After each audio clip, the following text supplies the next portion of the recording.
Tamam. Completing the sentence mövzusunda əslində bir neçə mövzunun belə toplanmış halıdır. Məsələn, zaman formaları işlənəcək completing the sentence mövzusunda, sual cümlələri işlənəcək, inkarlıq qaydaları işlənəcək, mürəkkəb tamamlıq işlənəcək ki, mürəkkəb tamamlıqla bağlı bu gün danışacağıq və başqa bir dənə də əlavə qayda deyəcək ki, o da 4 punktdan ibarət olacaq. Deməli, birinci qaydada, birinci formada mən istəyirəm mürəkkəb tamamlıq barəsində danışaq. Bağlayıcı seçmişiksə, bağlayıcı seçmişik. Bağlayıcı mövzusu məsələn burada istifadə olunacaqdır. Dedim bir dənə ardıcılığı pozmuş olaraq. Yaxşı. Birinci növbədə mürəkkəb tamamlıqda qayda, deməli qayda nə idi? Mürəkkəb tamamlıq əslində çox sadədir, amma feilləri əzbərləmək lazımdır. Mürəkkəb tamamlıq nədir? Ardıcıllıq, subject, bağışlayın, böyüdüm bir dəfəlik. Subject, yəni mübtəda. Bilirsiniz ki, cümlənin ardıcılığı belə olur da. Subject ilə başlayır, mübtəda ilə. Sonra nə gəlir? Verb, xəbərimiz gəlir. Sonra second person deyirəm sizə. Sonra second verb deyirəm sizə. Baxın, bu hissənin ingilis dilində adı mürəkkəb tamamlıqdır. Şəxs plus hərəkət.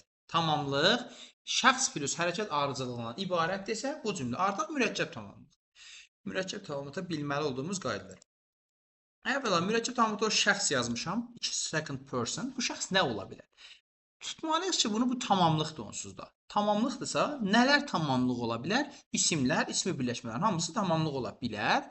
Sonra obyekt hal şəxs əvəzlikləri ola bilər. Yəni yadımıza salırsa subyekt hal var idi, şəxs əvəzliklərində bir də obyekt hal var idi. Subyekt hallar I, you, he, she, it, we, you, they idi. Bunların funksiyası subyekt olmaqdır. Yəni mübtəda olmaqdır. Obyekt hal isə me, you, him, her, it, us, you, them'dir. Bunların funksiyası obyekt, yəni tamamlıq olmaqdır. İndi məsələn subyekt halları buraya yazmaq olmaz, amma obyekt halları yazmaq olar. İkinci şəxs funksiyasına, burada tamamlığın daxilindəki şəxs funksiyasına və ola bilər yəlik belə deyim, əvəzlikli isimlərdə, yəni onlar da əslində ismi birləşmələr gedirlər. Bir də törəmələr ola bilər. Burada şəxs funksiyasını daşıya bilər, törəmələr. Yaxşı, mürəkkəb tamamlıq daxilində bu şəxsləri görəcəksiniz. Amma bizə ən əsas məsələ feil, o ikinci feil var. Ən çox o bizi yoracaqdır. Niyə? Əvvəla bunu tutmaq lazım ki, yenə deyirəm, bu tamamlıqdır. Tamamlıqdırsa, onda şəxsə və zamana görə dəyişməyəcək. Çünki şəxsinə və zamana görə dəyişmək xəbərin funksiyasıdır. Tamamlığın elə bir funksiyası yoxdur. Yəni tamamlıq daxilində go feilinə goes yazsa səhvdir. Çünki goes yazmaq onu şəxsə görə dəyişmək deməkdir. Go feilinin yerinə went yazsa səhvdir. Çünki went yazmaq onu şəxsə görə, zamana görə dəyişmək deməkdir. Has gone yazsa səhvdir. Çünki həm şəxsə, həm zamana görə dəyişmək deməkdir. Tamamlıq daxilindəki feil şəxsə və zamana görə dəyişmə funksiyasını özündə ehtiva etmir. Sonra diqqət edəcəyimiz digər nüans artıq həmin feilin, onda deməli dedik ki, şəxsə və zamana görə dəyişmir. Amma feillər, həmin feillər tamamlıq daxilindəki feillər tul ola bilər, tuzsuz ola bilər, bir də ayıncılı ola bilər. İndi biz əsas bura fokuslanacağıq. Hansı halda tamamlıq daxilindəki feillər tulu, hansı halda tuzsuz, hansı halda tuzsuz və ya ayıncılı ola bilər. Unutmursunuz ki, make və let feilləri işlənir tuzsuz feillərlə. Xüsus feillərin. Əslində make-də biraz məsələ qarışıqdır, amma testlərinizdə daha çox elə belə düşür deyə bunu deyirəm. Make-də necədir qarışıq olması? İstəsəz özünüzün qeyd tutarsınız. Make-in iki dənə mənası var. Biri var birləşmələr daxilindəki mənası. Məsələn, make a decision, qərar qəbul etmək. O birləşmələr daxilində həmişə make cansız isimlərlə işlənir. Baxın, make-in o məcbur etməyə hələ keçmir. Make-in o birləşmələr daxilindəki mənası, yəni cansız isimlərin işləndiyi mənası tulu feillərlə işlənir. Qalan hallarda make canlılarla işlənir. Çünki digər mənası nədir? Məcbur etmək, vadar etmək. Biz onsuz da insanı, canlını nəyəsə məcbur edərik, vadar edərik. Ona görə mən bunu qeyd kimi hətta belə deyirəm. Make-dən sonra canlı gəlsə feil tuzsuzdur, cansız gəlsə feil tuludur. Yəni tərsinə lısı, sızlı kimi yadınızda saxlayın da. Make-dən sonra cansız feil tulu, make-dən sonra canlı feil tuzsuz işlənməlidir. Amma let istənilən halda tuzsuz feildən işlənir. Məhsul növdən yadımızdadırsa əgər, mən sizə demişdim ki, let feili məhsul növə düşmür. Let biraz qəribə feildir. Bax, məhsul növə düşmür. Amma onun alternativi olan allow və permit feilləri düşür. Let feili tuzsuz feildən işlənir. Amma onun alternativi olan allow və permit feilləri bugün görəcək ki, tulu feillərlə işlənir. Yaxşı, biraz qəribədir, öz belə deyim, yaşıtlarından fərqlənən feildir, let feili. Biraz da formal bir şey deyil. Let, məsələn, Trump danışır, Trump onsuz da küçə uşağıdır. Amma deyək ki, Biden let ilə danışmazdı. O daha çox allow və permit ilə danışardı. Biraz daha formal formalar allow və permitdir. Let biraz daha çox məişət üslubudur. Yaxşı. Ondan sonra see, hear, watch, notice, notice, feel, bir də bir dəqiqə biabır oldum. See, observe. Bu feillər 6 dənə feildir. Bunlardan sonra ya tuzsuz ya ayıncili feil gələcək. Bax, deməyin hansı halda tuzsuz, hansı halda ayıncili fərqi yoxdur. Tuzsuz və ya ayıncili. Amma əsas məsələ nədir? Birincini tuzsuz yazırsa, ikincini də tuzsuz yazarsınız. Birincini ayıncili yazırsa, ikincini ayıncısız yazacaqsınız. Yəni bu həmcislik olsa əgər orada, həmcisliyə bu şəkildə əməl eləmək lazımdır ki, tuzsuz, tuzsuz, ayıncısız, ayıncısız hər ikisini eyni yazmağa məcbursuz. Tuzsuz və yaxud ayıncili feillər işlənir. Amma indi yerdə qalan feillər daha çox işləv olunları yazıram bura.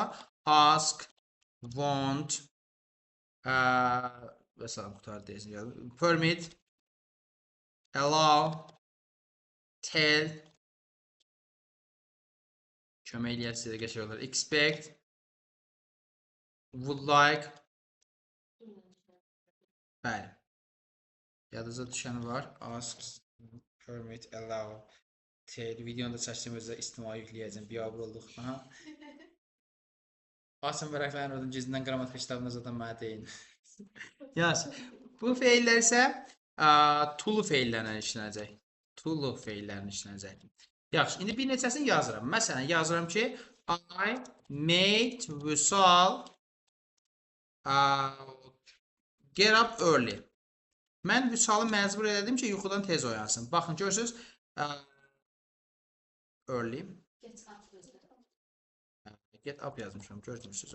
Get up early. Yaxşı, burada get up görürsünüz, tuzsuz yazmışam. Çünki make feili canlıların işləndə tuzsuz feillərin işlənməli idi. Sonra see, hear, watch, notice, observe, feel bu feillər deyirik. Deyirəm ki, I watched him performing on the stage. Mən onun səhnədə çıxış etməyini izlədim. Məsələn, belə. Görürsünüz, watch, ayıncili yazdım. Sonra tool'lara, məsələn, deyirəm ki, Samir asked me to invite him to my brother's wedding, məsələn. Samir məndən istədi ki, onu da dəvət edeyim qardaşımın, nə bilim, toy məclisinə. Yaxşı, bu formada ask me to. Görürsünüz, ask feili tulu yazmışıq. Mürəkkəb tamamlıqda bu məsələ çox vacibdir. Necə səhv olardı bu? Yazardı invited. Yazardı invite. Yazardı, məsələn, has invited. Bu formada səhv olardı, çünki bu formada biz artıq onu şəxsə və zamana görə dəyişmiş olardı. İndi sonra, deməli, testdə mürəkkəb tamamlıqdan əlavə bizə lazım olacaq ən vacib qaydalardan birini deyirəm sizə. Bunu mən burada deyirəm, amma sizə yazdırmıram. Amma növbəti dərs yazmağınızı tələb edirəm. Videolara baxdığınıza görə qeydlər götürəcəyinizə çox ümidvaram. Deməli, unutmursunuz. Cümlə, sual cümləsi olsa belə, mürəkkəb cümlələrdən söhbət gedir. Mürəkkəb cümlələr sual cümləsi olsa belə, mürəkkəb cümlənin ikinci tərəfi nəqli cümlə olmalıdır. Nəqli cümlə olmalıdır o deməkdir ki, burada söz ardıcıllığı nəqli cümlənin söz ardıcıllığında olmalıdır. Yəni, mübtəda plus xəbər olmalıdır. Bu çox vacib qaydadır. Deməli, baxın, onda evdə yazanda belə yazacaqsınız da, yəqin ki, inşallah ki, qaydanı. Yazacaqsınız ki, mürəkkəb cümlənin, tabeli mürəkkəb cümlənin hətta, tabeli mürəkkəb cümlədən ikinci tərəfi, 2 nöqtə qoyursunuz və ya complete sentence testlərində nə etməli deyib 2 nöqtə qoyursunuz. Əməl etməli olduğunuz ilk qayda. Ask, want to know, wonder və doubt feillərindən sonra that bağlayıcısı işlənməz qaydasıdır. Bax, ona görə məsələn, burada A bəndini silirsiniz ki, ask, want to know, wonder və doubt feillərindən sonra that bağlayıcısı olmaz qaydasına görə burada that silinir. İkinci qayda, baş cümlə keçmiş zamandadırsa, budaq cümlə mütləq keçmiş zamanda olmalıdır. Bax, digər zamanlarla bağlı bunu demək olmaz, amma keçmiş zamanla bağlı demək olar. Baş cümlə keçmiş zamandadırsa, budaq cümlə 100% keçmiş zamanda olmalıdır. Məsələn, D bəndi silindi. Düzdürmü? 2 bənd silindi. Üçüncü qaydamız. When, what time, how long ago feillərindən sonra bitmiş zaman gəlməz.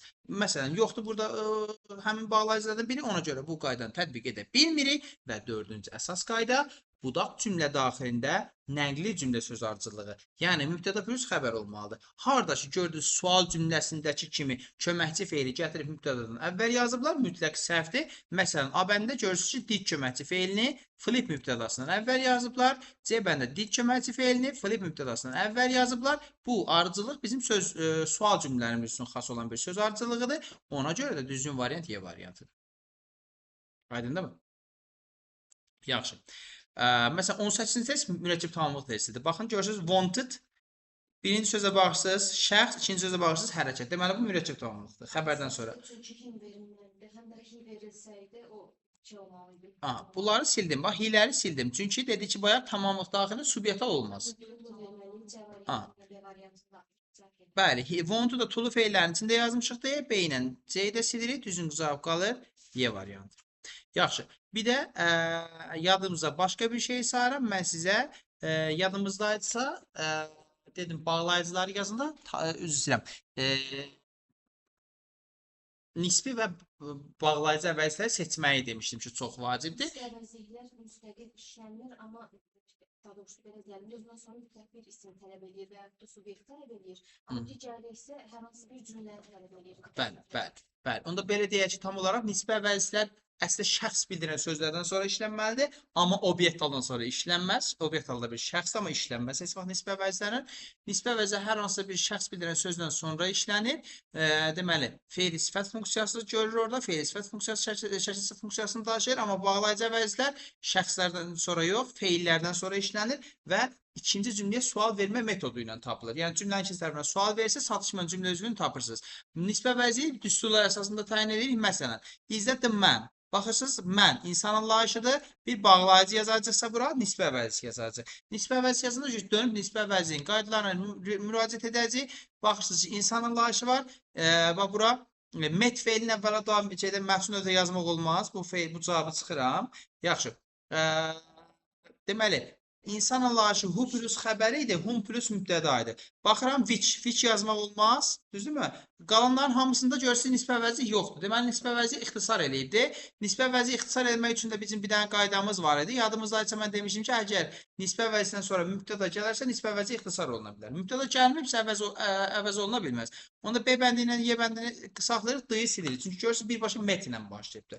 Nisbi əvəzi ixtisar olunursa, yalnız o halda ixtisar olunur ki, nisbi əvəzindən sonra mübtəda gəlsin. Gəlmədiyinə görə D bəndini silirik. İndi qalıb you have met və you met variantlarımız yesterday olduğuna görə də nənəm də bilir ki, you have met olmaz. Cavabımız olar Y variantı. İnşallah bu videoya sizdən başqa işin baxmazsanız nə axıracaq.